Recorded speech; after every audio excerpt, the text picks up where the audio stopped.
আজকে জানাবো টমেটো চাষ সম্পর্কে। যারা টমেটো চাষ করেন তারা কয়েকটি সমস্যায় প্রায়ই ভোগ করে থাকেন।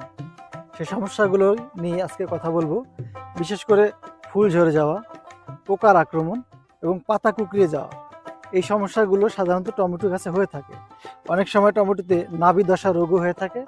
এই রোগগুলো দমনের জন্য কৃষক ভাইয়েরা বিভিন্ন সময়ে বিভিন্ন জায়গায় ঘুরে প্রতিকারের চেষ্টা করে থাকে, কিন্তু সঠিক প্রতিকার পায় না। এখন এই টমেটো গাছগুলোতে প্রচুর পরিমাণ ফুল আসছে। আপনি বললেন এই টমেটো গাছ থেকে ফুল ঝরে যাচ্ছে। হ্যাঁ, কিছু ফুল ঝরে যাচ্ছে। আসলে যে ফুলটা ঝরে যায় সেই ফুলটার কালার কেমন থাকে? কালারে বোটাটা শুকিয়ে যায়। শুকিয়ে যায়, হলুদ হলুদ হয়ে যায়, অনেক গাছে দেখতেছি টমেটো হয়েছে, ছোট ছোট গুটি হয়েছে। হ্যাঁ, গুটি আসছে।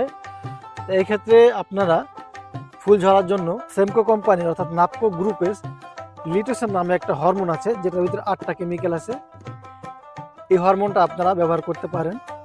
এছাড়া পোকা দমনের জন্য আপনারা যেগুলো ছটকা পোকা, এই পোকাগুলো দমনের জন্য আপনারা ব্যবহার করতে পারেন অ্যাবামেকটিন বেনজোয়েটের ইমাক্টো নামে ঔষধ।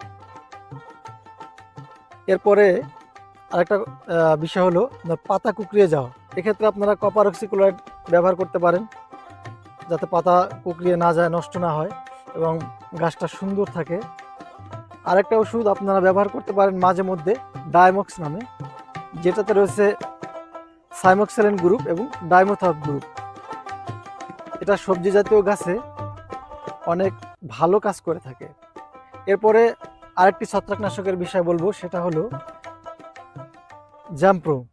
জ্যাম্প্রোটা যদি আপনারা প্রতি সপ্তাহে বা 10 দিন অন্তর অন্তর ব্যবহার করেন, তাহলে গাছের গ্রোথ, গাছের কন্ডিশন, ফুল ঝরার যে প্রবণতা, এগুলা অনেকটা কমে আসবে। প্রিয় দর্শক, টমেটো গাছের সমস্যা সম্পর্কে আজ এই পর্যন্তই। দেখা হবে অন্য কোনো ভিডিওতে, কথা হবে অন্য কোনো বিষয় নিয়ে। আসসালামু আলাইকুম।